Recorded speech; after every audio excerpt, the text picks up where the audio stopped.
മഴതോരും മുൻപുയുടെ ഒരു പുതുപുത്തൻ എപ്പിസോഡിലേക്ക് ഏവർക്കും സ്വാഗതം. മനുവിനോട് ഒരു വാക്കുപോലും പറയാതെയാണ് ശരണ്യയുടെ വീട്ടിലേക്ക് ശിവേട്ടനും വക്കീലും കൂടി കമലയെ പറഞ്ഞു വിടുന്നത്. ഇതെല്ലാം തന്നെ ഉടനെ തന്നെ അറിയുന്നുണ്ടായിരുന്നു മനു. കമല അവിടെ ചെന്നതും ശരണ്യയുടെ നാട്ടുകാരെല്ലാവരും കൂടി വളഞ്ഞിട്ട് കമലയെ ആക്രമിച്ചതായിട്ടുള്ള കാര്യങ്ങളെല്ലാം തന്നെ വീടെടുത്ത് എത്തുന്നതിന് മുമ്പ് തന്നെ ശിവേട്ടന് മനുവിൻ്റെ കോളും വരുന്നുണ്ട്. അച്ഛാ, നിങ്ങളൊക്കെ എന്തൊക്കെയാണ് ഈ കാട്ടിക്കൂട്ടുന്നത്? അച്ഛനും കൂടിയും ഇങ്ങനെ തുടങ്ങുകയാണോ എന്നെല്ലാം മനു ചോദിക്കുന്നുണ്ട്. ശിവേട്ടൻ പറയുന്നുണ്ട്, അമ്മയുടെ വാക്കുകൾ കേട്ട് ഒരു സ്വസ്ഥതയും എനിക്ക് കിട്ടുന്നില്ല മോനെ. നീ കാണുന്നതല്ലേ, ഞാൻ എൻ്റെ പുറത്തുള്ള ബിസിനസ് പോലും പാതി വഴിയിൽ ഉപേക്ഷിച്ച് ഹരിക്കൊരാൾക്ക് വേണ്ടി മാത്രം ഇവിടെ നാട്ടിൽ വന്ന് നിൽക്കാൻ തുടങ്ങിയിട്ട് എത്ര നാളായിന്ന് നീ കാണുന്നതല്ലേ. അതിനെല്ലാം പുല്ലുവിലയാണ് നിൻ്റെ അമ്മ എനിക്ക് തരുന്നത്. ഞാനൊന്നും ചെയ്യുന്നില്ല എന്ന കുറ്റം മുഴുവനും എനിക്കാണ്. വക്കീലും കോടതിയും എൻ്റെ കയ്യിലുള്ള പോലെയാണ് ചില സമയത്ത് കമലയുടെ വർത്തമാനങ്ങൾ. അപ്പോൾ പിന്നെ ഞാൻ എന്താടാ ചെയ്യേണ്ടത്? വക്കീലും ആകെ ഒരു ഓപ്ഷൻ മാത്രമാണ് എനിക്ക് മുമ്പിലേക്ക് വെച്ച് തന്നത്. ശരണ്യയുടെ വീട്ടിൽ പോകണം, ശരണ്യയുടെ കുടുംബക്കാരുടെ കാല് പിടിക്കണം, ശരണ്യയോട് രോഹിത്തിന് മൊഴി മാറ്റി പറഞ്ഞ പോലെ നമ്മുടെ ഹരിക്ക് വേണ്ടിയും കോടതിയിലൊന്ന് പറയാൻ വേണ്ടിയിട്ട്. അത് നല്ല രീതിയിൽ സംസാരിച്ചാൽ ഒരു ഒത്തുതീർപ്പെന്ന നിലയ്ക്ക് അവർ സമ്മതിക്കുമെന്നൊക്കെയായിരുന്നു വക്കീൽ പറഞ്ഞത്. കാരണം ഇപ്പോൾ ശരണ്യ എല്ലാ പ്രശ്നങ്ങളിൽ നിന്നും റിക്കവറായി അവൾ നല്ലൊരു കോഴ്സ് എടുത്ത് വീണ്ടും പഠിക്കാൻ തുടങ്ങി.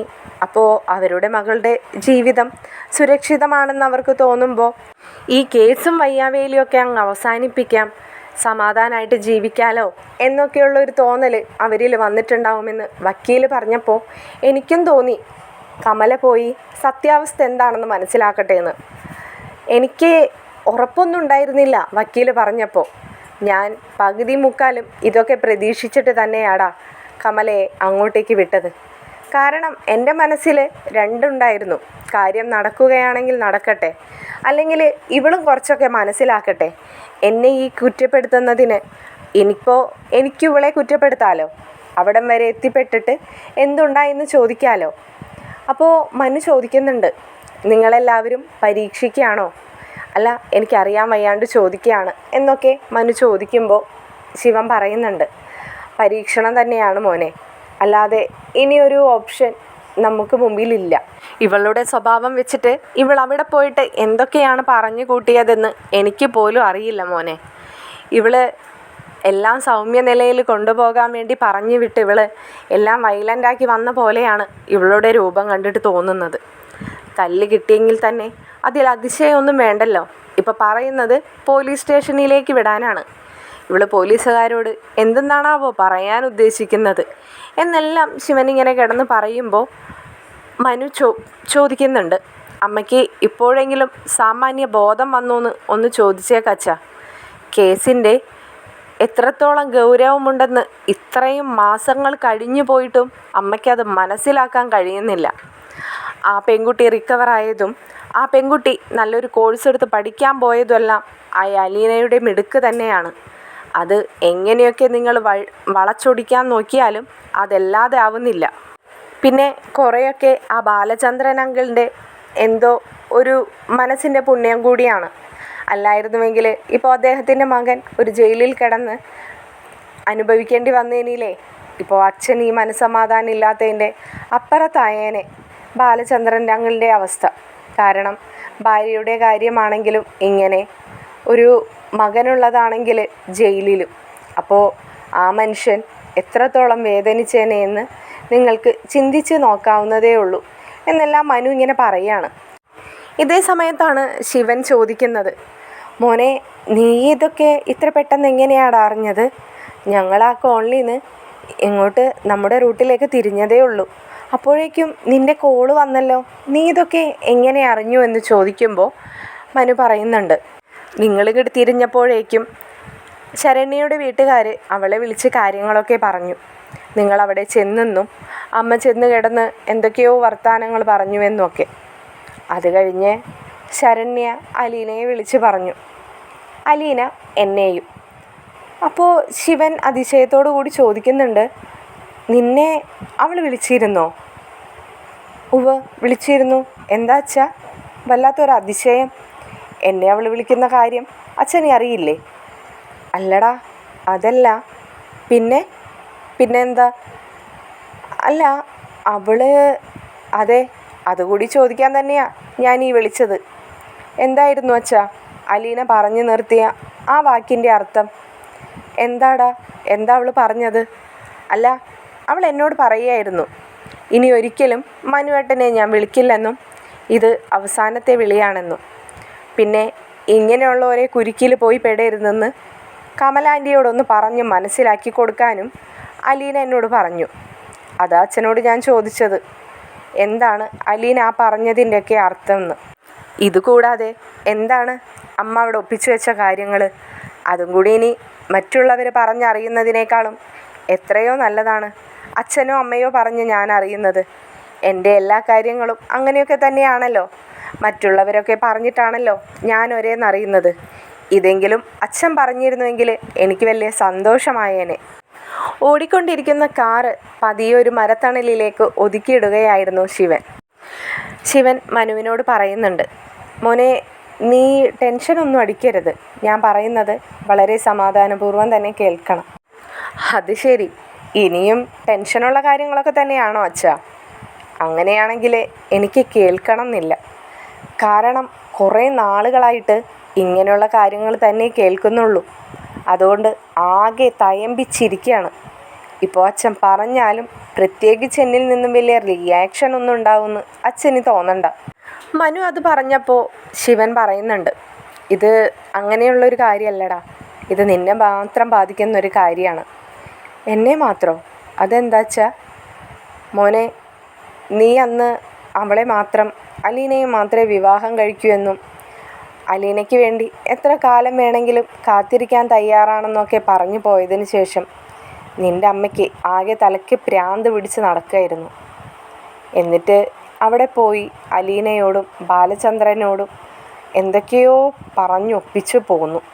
എന്തൊക്കെയോ എന്നല്ല, അലീനയെ മതിയായെങ്കിൽ വല്ല പൊട്ടക്കിണറ്റിൽ കൊണ്ട് താത്ത്, അല്ലെങ്കിൽ വല്ല വഴി കൂടെ പോണവർക്ക് പിടിച്ചു കൊടുത്തേക്ക്, അങ്ങനെയുള്ള രീതിയിൽ.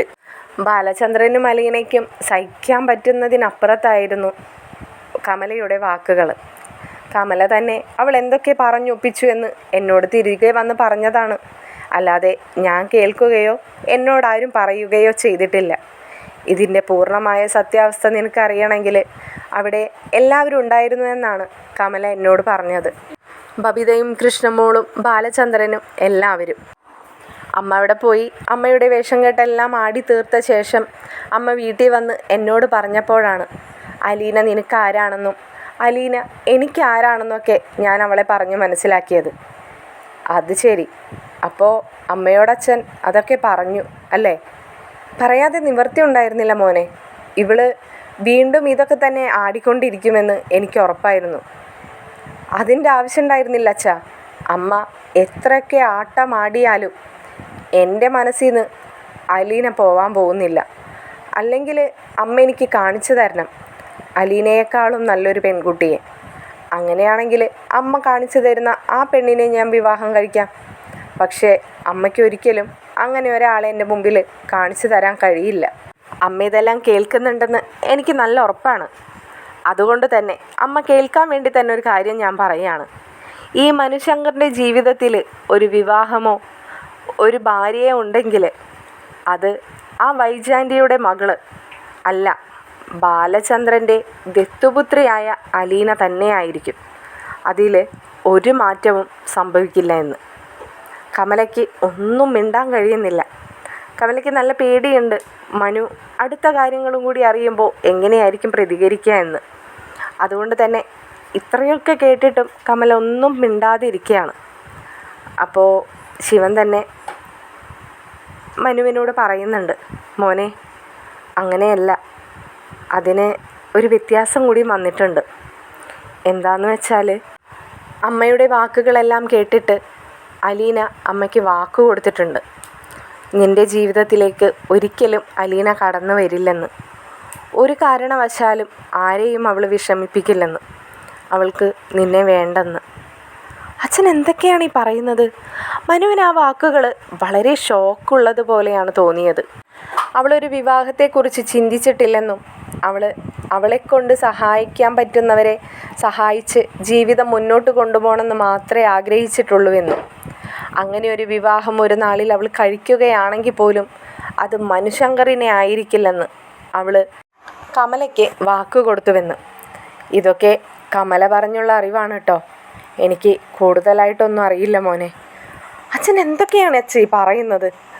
അമ്മയെക്കൊണ്ട് അതുവരെ ചെന്ന് ഈ കാര്യങ്ങളൊക്കെ എത്തിക്കാൻ സാധിച്ചു അല്ലേ?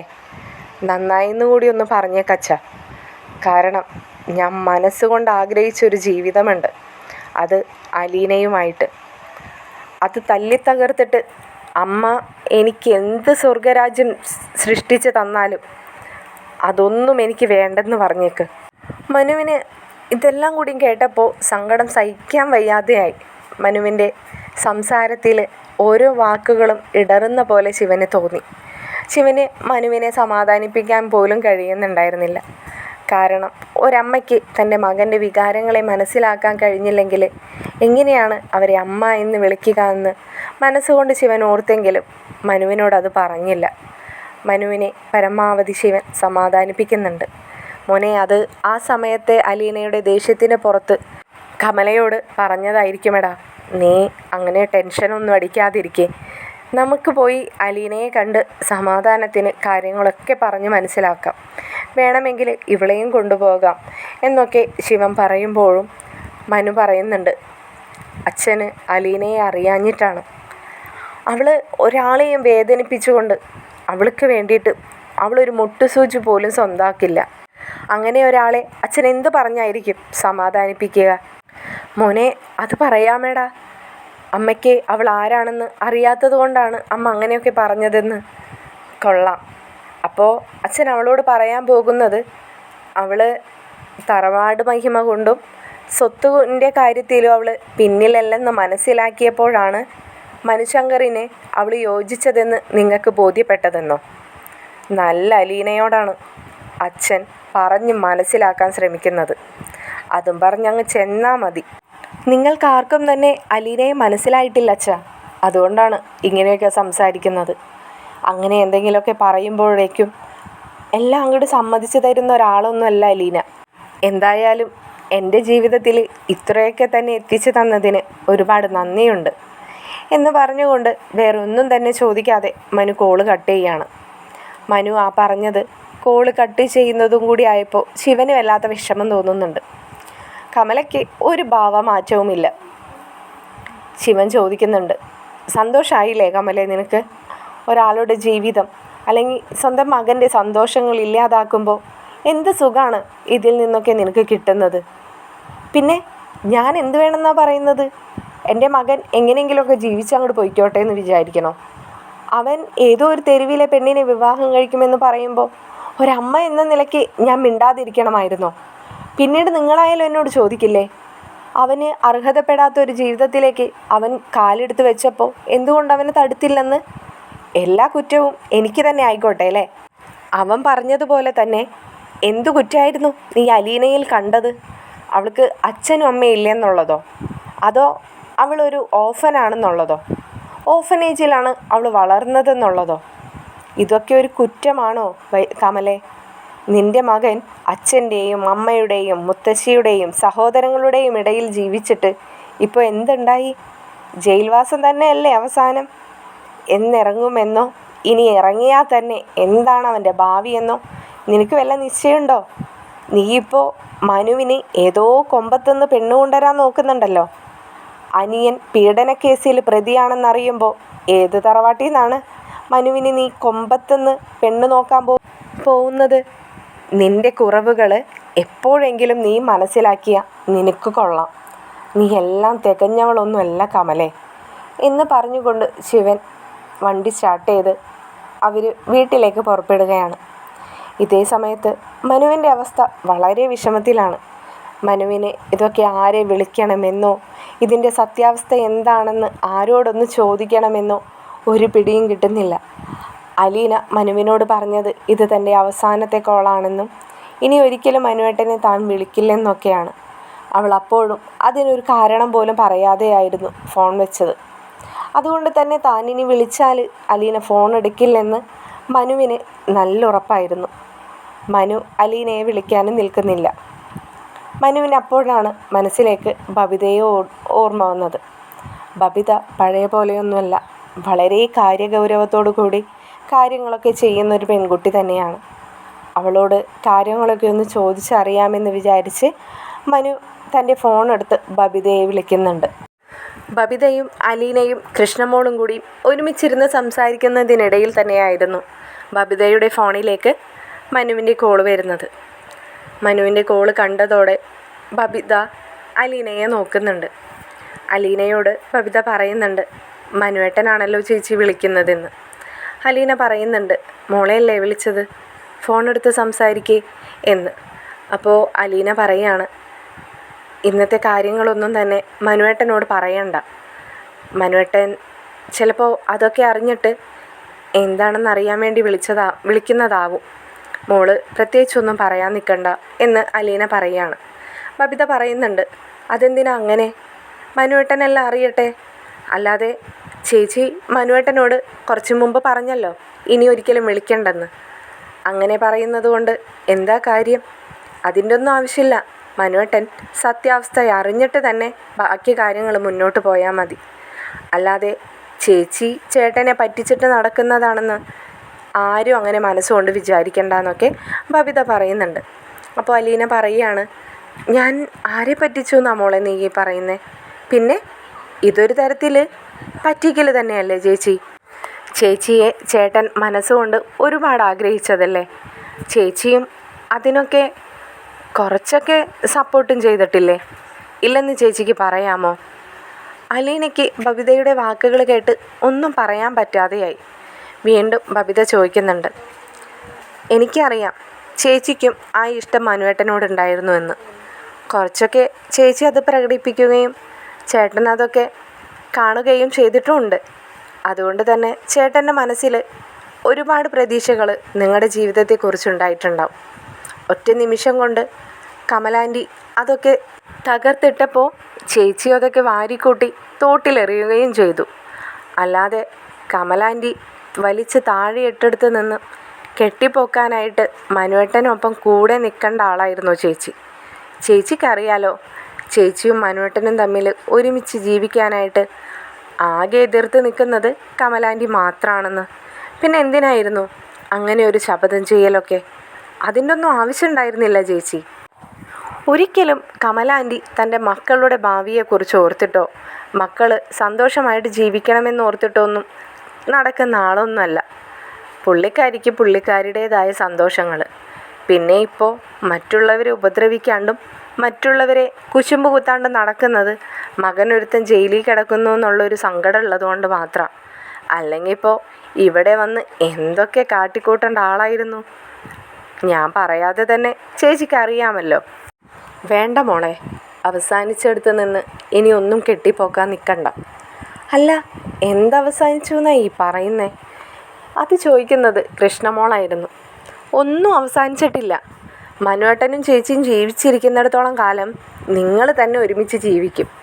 അതെ, ഞങ്ങൾ കാണിച്ചു തരാം എന്നൊക്കെ കൃഷ്ണമോളും ബബിതയും പറഞ്ഞുകൊണ്ടിരിക്കുകയാണ്. അലീന അവരെ വഴക്ക് പറയുന്നുണ്ട്. നിങ്ങൾ വേണ്ടാത്ത കാര്യങ്ങളൊന്നും മനുവേട്ടനോട് പറയാൻ നിൽക്കരുത്. ഇതിപ്പോൾ ഇങ്ങനെ അവസാനിച്ച് പോവുകയാണെങ്കിൽ അങ്ങോട്ട് പൊയ്ക്കോട്ടെ. എനിക്ക് നിങ്ങളാണ് ഏറ്റവും വലുത്. നിങ്ങളെ ഇതേപോലെ എൻ്റെ സഹോദരിമാരായിട്ട് കിട്ടണം എന്നാണ് ഞാൻ ആഗ്രഹിച്ചത്. അതിനപ്പുറത്തേക്ക് ഞാൻ ആരെയും ആഗ്രഹിച്ചിട്ടില്ല. ദൈവത്തെ ഓർത്ത് നിങ്ങൾ എന്നെ ഒന്ന് മനസ്സിലാക്കുന്നൊക്കെ വല്ലാതെ കെഞ്ചിക്കൊണ്ട് പറയുന്ന അലീനയെ കണ്ട് ബബിതയ്ക്കും വല്ലാത്ത സങ്കടം തോന്നുന്നുണ്ട്.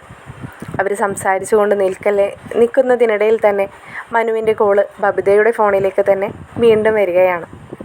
ബബിതയോട് അലീന പറയുന്നുണ്ട്, ഇപ്പോൾ 2-3 വട്ടമായില്ലേ വിളിക്കുന്നു. നമ്മുടെ സംസാരത്തിനിടയിൽ നീ മനുവേട്ടൻ്റെ കോള് അറ്റൻഡ് ചെയ്യാതെ ആകുമ്പോൾ മനുവേട്ടൻ വേറെ എന്തെങ്കിലും വിചാരിക്കും. നീ അതൊന്ന് അറ്റൻഡ് ചെയ്യാൻ നോക്കുക എന്ന്. അങ്ങനെ ബബിത ആ കോൾ എടുക്കുന്നുണ്ട്.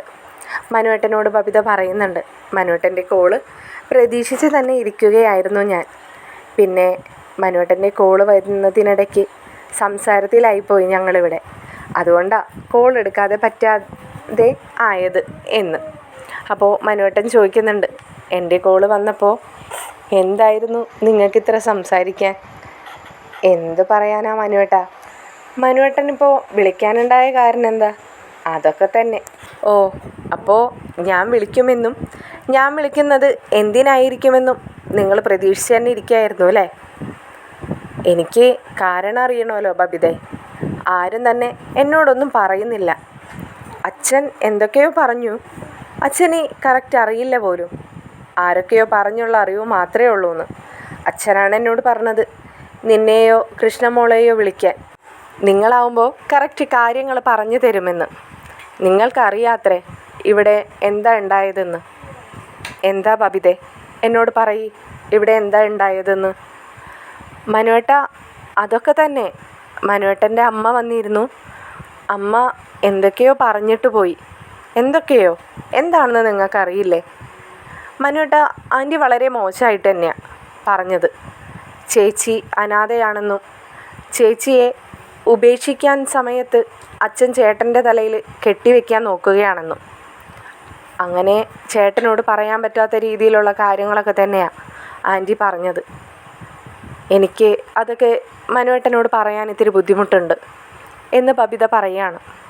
അപ്പോൾ മനു ചോദിക്കുന്നുണ്ട്, അത് എന്തായാലും എനിക്കറിയണ്ടേ? നിങ്ങൾക്കറിയാലോ ഞാൻ അലീനയെ എത്രമാത്രം സ്നേഹിക്കുന്നുണ്ടെന്ന്. അവൾ എൻ്റേതാവണമെന്ന് ഞാൻ എത്രമാത്രം ആഗ്രഹിക്കുന്നുണ്ടെന്ന്. നിങ്ങളെക്കാളേറെ ബാലചന്ദ്രൻ എന്ന് പറയുന്ന നിങ്ങളുടെ അച്ഛനെ അറിയാം. നിങ്ങൾ എന്നോടുള്ളത് പറയണം.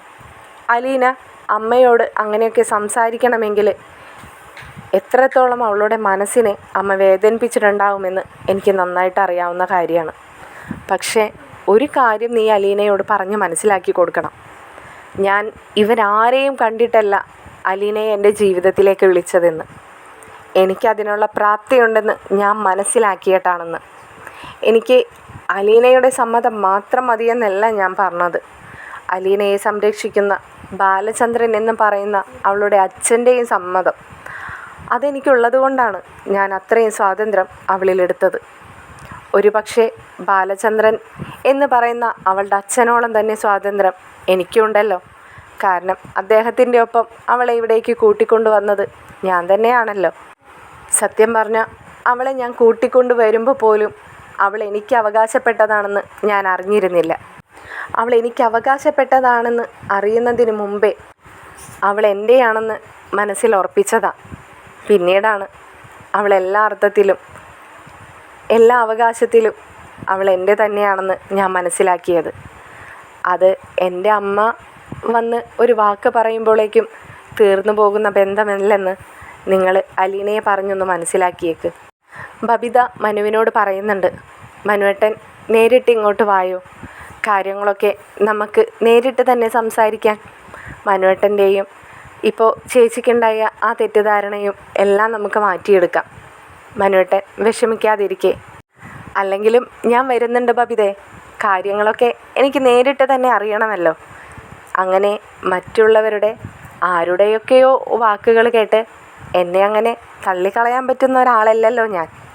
എന്തായാലും ഞാൻ വരാൻ തന്നെ നിൽക്കുകയാണ് എന്ന് പറഞ്ഞുകൊണ്ട് മനു കോള് കട്ട് ചെയ്യുന്നുണ്ട്. ഇതോടെ അലീനയ്ക്ക് വല്ലാത്ത ടെൻഷൻ ആവുകയാണ്. മനുവേട്ടൻ നേരിട്ട് വന്ന് നിന്ന് എന്തെങ്കിലും പറഞ്ഞാൽ തനിക്കതിന് മറുത്ത് ഒന്നും പറയാൻ പറ്റില്ലല്ലോ എന്ന് അലീന ചിന്തിച്ചു പോവുകയാണ്. തുടർന്നുള്ള വീഡിയോയുമായി മറ്റൊരു എപ്പിസോഡിലൂടെ കാണുന്നത് വരേക്കും ശുഭരാത്രി.